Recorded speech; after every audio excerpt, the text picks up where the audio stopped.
heading down to make sure that all the groups are here. Next Wednesday night, we do not have Bible study, so next Wednesday night, there is a Patience of the Cross that's put on by the youth, and it's kind of an interactive, different type one, so you might want to check that out. Hopefully it'll be nice outside, and they're going to do it outside.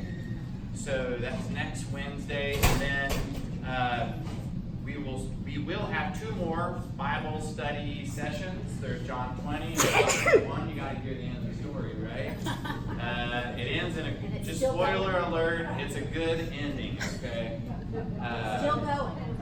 Things are gonna pick up. Gonna be real bright, and then we are gonna send out a survey about the Bible study series, and you'll get that in your email, or if you don't do email, we'll print some hard copies out and have it 2 weeks from now. I've got it mostly done already, and was getting some feedback from a couple of people. So,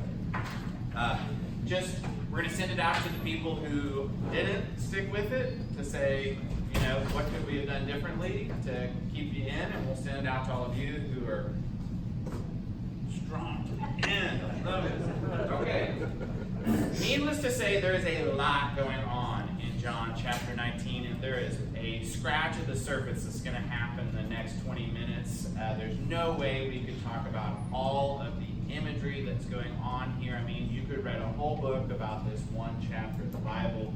This is, you know, we're coming to the crescendo, right? And so John's really building, and there's a lot of momentum being gained, and a lot of beautiful imagery that he's using. So I'm just going to try to hit the highlights. Again, I hope that I say something that's meaningful to you and maybe helps you a little bit. And as I said, if I don't get to everything, I mean, even writing the notes for this one, you could write a paragraph about every sentence that's in John 19, okay? So there's a lot going on, and this is a wonderful chapter. So early in the chapter, Jesus is scourged by Pontius Pilate. And obviously, I think many of you will have seen the movie, The Passion of the Christ. And of course, this is brutally depicted in that movie, which is probably somewhat accurate. The Romans had this practice of using this little thing called the cat of nine tails to do scourging. Scourging is a normal part of the Roman crucifixion process. So the whole process is designed to be brutal, and it's designed to be nasty, and it's designed to be embarrassing, and it's designed to be dehumanizing as much as possible. So like the most kind of sickest, twisted, sadistic things that you can think of, they're like, let's do that. Yeah, this is great. And so the cat of nine tails is this little thing. It's leather cords, and woven into the leather are little bits of metal and little bits of bone that are designed to, and with every hit, exact all kinds of nasty damage. But it is part of the usual pattern for Roman crucifixion at this time in history. And it's amazing, really, that Jesus survives at all. They're hoping, you can read that Pontius Pilate is kind of reluctant in this whole process, right? So there's this really powerful Roman governor. He's clearly got a ton of authority, but he's really sort of reluctant when it comes to Jesus. He's a little worried. At one point, John tells us that he's more afraid than ever when they say he's got to be killed because he claimed to be the Son of God. And Pilate takes a step back. I mean, he's really bothered by this. Of course, in this very polytheistic time, the Romans, you got to remember, are very religious people. There's a God for absolutely everything. There's a lot of stories about sons of God entering into human time and life. And so Pilate is frightened by this. He's trying to avoid it. And so you can see that he sort of scourges Jesus almost in hopes that will appease these Jewish leaders. He's hoping that maybe this will be enough and then I can let him go. Of course, we're told that Pilate's wife has a dream about Jesus. And so he's a little bit afraid. And so the way the this story unfolds,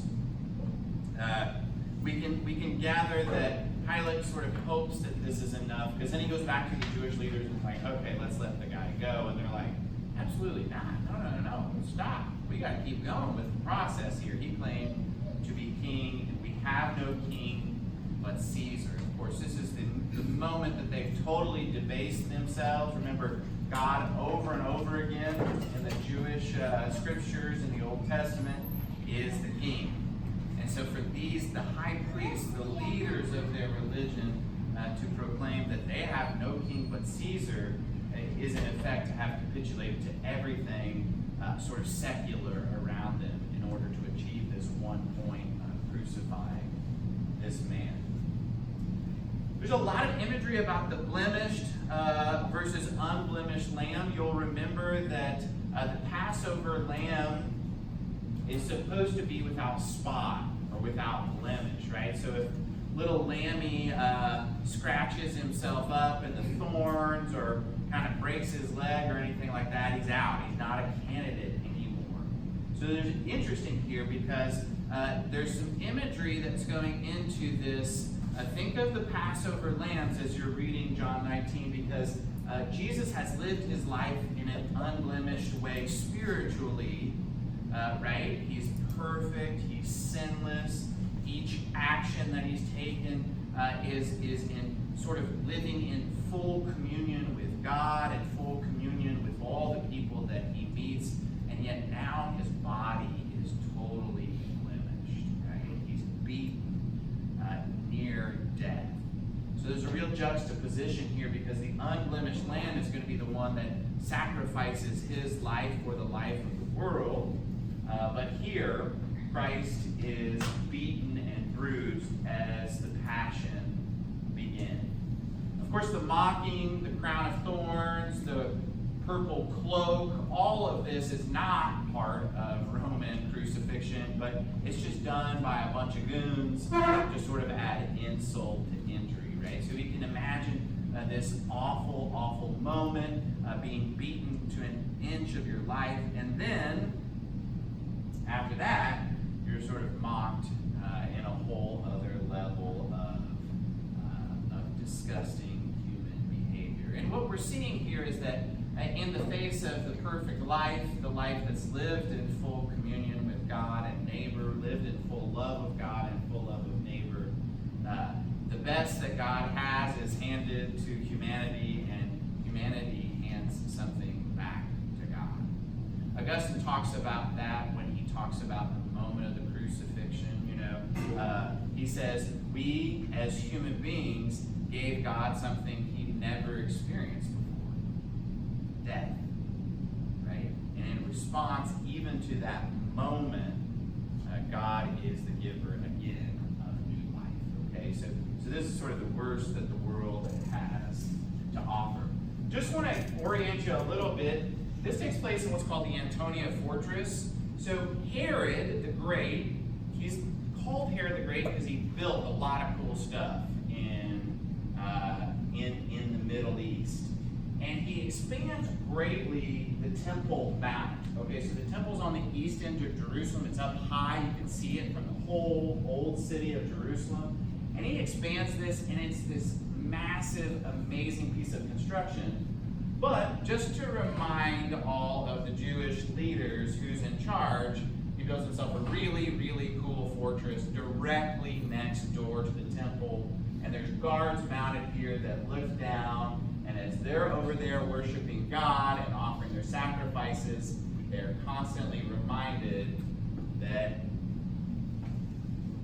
Rome is there. Well, this is where the stone pavement is. It's called the Antonia Fortress. It's still there. When you walk the Stations of the Cross in Jerusalem, the original route, you start here. The fortress isn't there anymore, but the pavement is. And so you start at Station 1 right there where Pontius Pilate condemns Jesus to death. You kind of wind your way up this way, away from the temple, okay? But this is where this is happening, all right? Directly next door to the temple.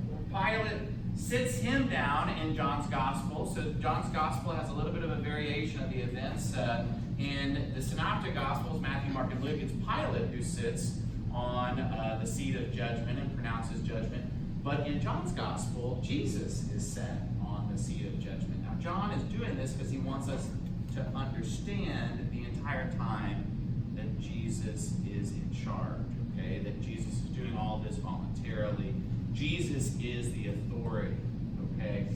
Pontius Pilate brings him out, shows him to the crowd, and he says famously, Ecce Homo, or behold the man, all right? He brings him out of the fortress, because the leaders can't enter the fortress, and this would be right over here. And you can still go to the Ecce Homo Arch, is what it's called today. I was there in July. All right, behold the man is what Ecce Homo means in Latin. But Pilate's saying something here, as he says several times. He's saying really more than he knows he's saying. This is the interesting thing as John's telling us the story is Pilate keeps saying all these things that are really sort of have so many layers of meaning. They're really beyond. You know, he's saying something, but he doesn't know what he's saying. And so he's saying, behold the man. But what John wants us to hear in our ears is that Jesus is the Son of Man, and Jesus is the perfect man who shows human beings what it means to be a human being. So a minute ago I said Jesus lives his life in full communion with God the Father, and in full communion with and in perfect love for everyone around him. And in that way, he shows us what it means to be a perfect human being. So here is the man. Behold the man. He is truly the man. Right? All right? Again, all of this mirrors the Stations of the Cross. No one gospel tells us every element that happens. But again, we have 14 Stations of the Cross. Some of you went to Stations of the Cross tonight. Some churches even add in other stations, and there's not necessarily anything wrong with that. But those are, we sort of mirror the stories that are told and wind them together when we get towards Holy Week. So we talked about this. Pilate is reluctant. Jesus says to him, you would have no power over me unless it had been given to you from above. And then Pontius Pilate's really disturbed. He goes back and he says, where are you from? And Jesus doesn't speak. All right, so again, we want to think of Jesus as, in this chapter, very much like the Passover lamb.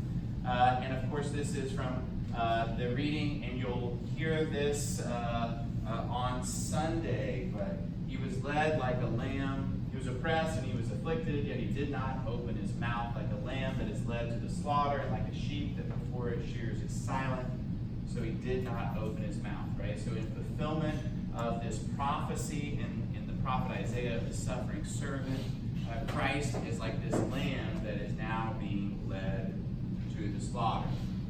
John says it was noon when this happened, okay? So directly next door at the temple, as part of, and he says it was the day of preparation for the Passover, and it was at noon that these things took place, right?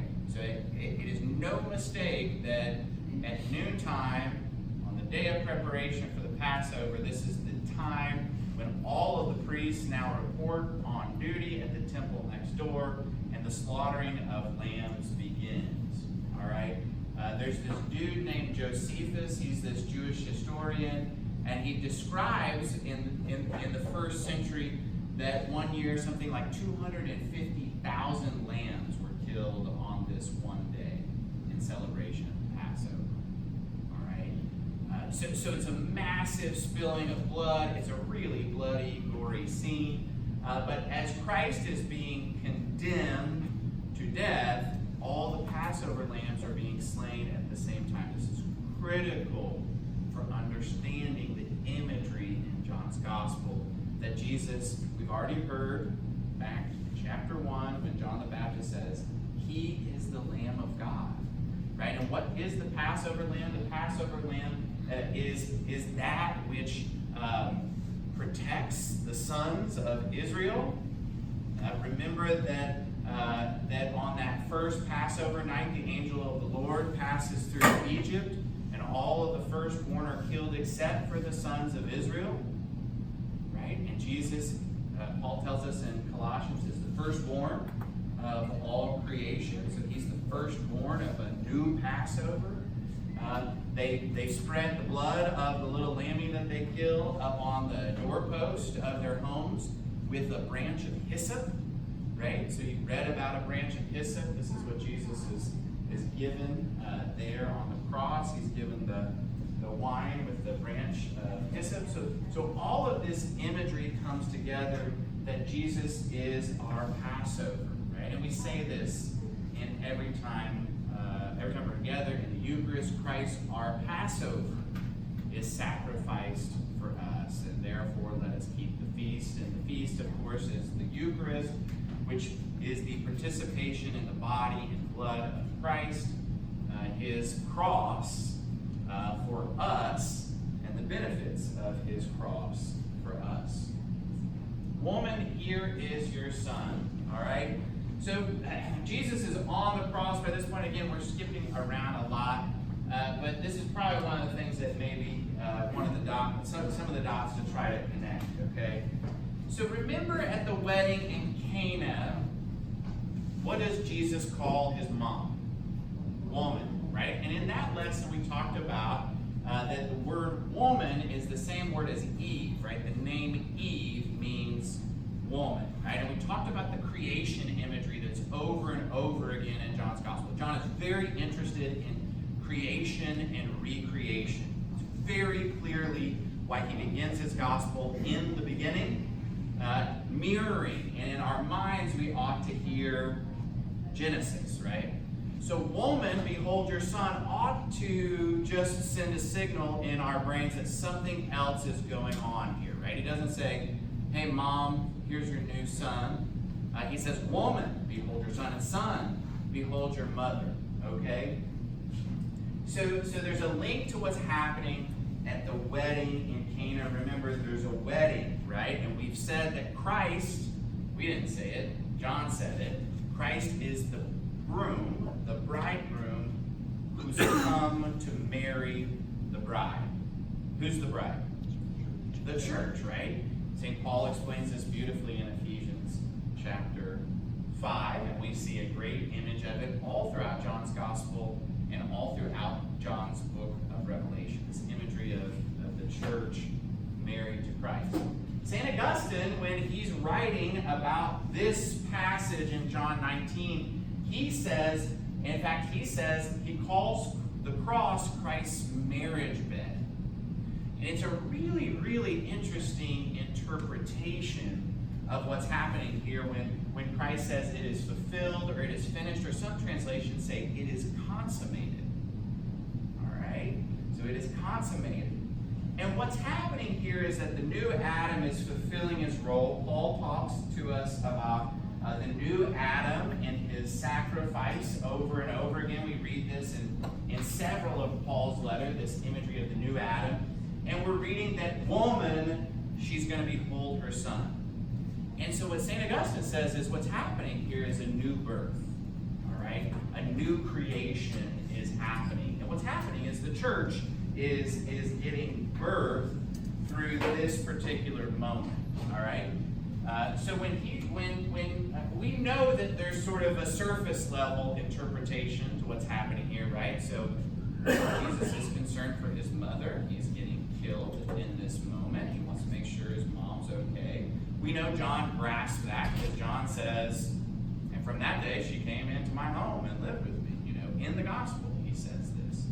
But what we know is that perhaps there's something much, much deeper, some imagery that's much, much deeper that takes us to this wedding. Because remember, John loves marriage imagery. And it runs all throughout his gospel that Christ is the bridegroom. The consummation of all things in John's writing is this final moment where the church, adorned as a bride for her groom, is finally married to her groom. But what we read is that there's this fundamental beginning that's happening here. So a new creation is birthed there at the cross, the new creation being the church itself. Some people don't like this interpretation because they're like, wait, so is Augustine trying to say that Jesus is like Mary and his mom? And that seems really weird. And of course that would be a difficult and strange interpretation. But what we are very clearly being told is she in this moment is Eve. Because why else is Jesus going out of his way to refer to her as woman? Eve, that's the name that he calls her in this particular moment. Jesus, the last thing he says, and again, we don't have time to, unfortunately, unpack all of the things he says from the cross and all of the images that are used here. Typically, if you look at all the Gospels, there are 7 things that Jesus says from the cross. Sometimes it's called the 7 last words or the 7 final words of Jesus. And you can read a whole books of sermons that are just on these 7, and preachers go on for hours about all this stuff. And unfortunately, we have 20 minutes. But that's or maybe fortunately, the last thing Jesus says is, "It is finished." And there's a lot of discussion about "it is finished," or sometimes you'll read the translation, "it is fulfilled," or "it is complete," or again, "it is consummated." And so what's the interpretation? What is it that is finished?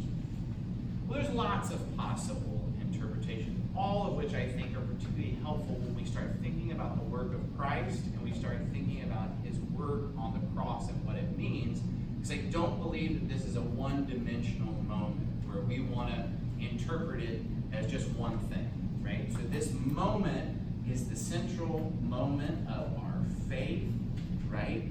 Paul talks about the word of the cross being folly to the Gentiles, but to those that are being saved, it is the power of God. And so what is God saying here in this moment of the cross? He's really showing us who he really is, and he's saying something profound and deep, and there could never be enough things to say about the cross. But I think just a few things that I came up with here that it could possibly be, and again, these are not limited at all to the possible interpretations. But I think he's saying the old creation is finished, right? So this is the moment of the new covenant that he speaks of, the new covenant in his blood. And so a new creation is beginning. Look for new creation imagery in John chapter 20 as you're reading that, because very clearly all of the resurrection stories are told as new creation stories. There's a lot of imagery in there. So the old creation's over, and the new creation is beginning. In this moment of the cross, sometimes you'll hear this moment called the moment of the atonement, where God and man are made one. Some of the Gospels record this moment as the moment that the curtain of the temple is torn in two, and the Holy of Holies, where the presence of God is now open to all people, right? So this moment where God and human beings are brought together. And so futility and separation from God, and this futility of I want to know God, I want to know my Creator, I want to understand something about God's will for me. All of this, that futility is over. That spinning of the wheels in the spiritual life. Christ has done the work which unites God and man there at the cross. What we know is that Christ is the final sacrifice, the final lamb sacrificed for the sins of the world. And so what's finished? The old religious system of law and sacrifice. Paul, this is probably the theme that he spends the most time on in his letter. And letter after letter, he talks about this system of law and sacrifice is over, that Christ is the final sacrifice and the fulfillment of that system. And of course, what's finished? His earthly life, right? His ministry of love, his ministry of reconciliation is now complete, and it is finished, and he's offered once for all the sacrifice for you and I. And everything we do in the life of the church is intended to connect us to this, and we we absolutely think that this sacrifice is once and for all. All right, for all time, and for the life of the world. All right, it's not just for a moment in time. It's not just for the handful of people, 3 or 4 of them that were there who were behind Jesus, but it comes across time to you and I. So this separation is finished. You could say a lot about what this statement means, and you could say a lot about the work of Jesus on the cross. And these are just a few, again, just scratching the surface. All right, so I'm over time already, but I hope you found this a good chapter where you're sort of digging in, and the questions are helping you dig in further. And we're right in line because we're right on the cusp of Holy Week, where we're going to spend a whole week sort of working our way through what these events were and taking step by step with Jesus the things that he does for us and for our salvation, and then celebrate Easter, and then we'll talk about the resurrection. Next time we're back. So it's almost like we planned it that way. Okay, if you'll stand, we'll have a prayer. Thank you all.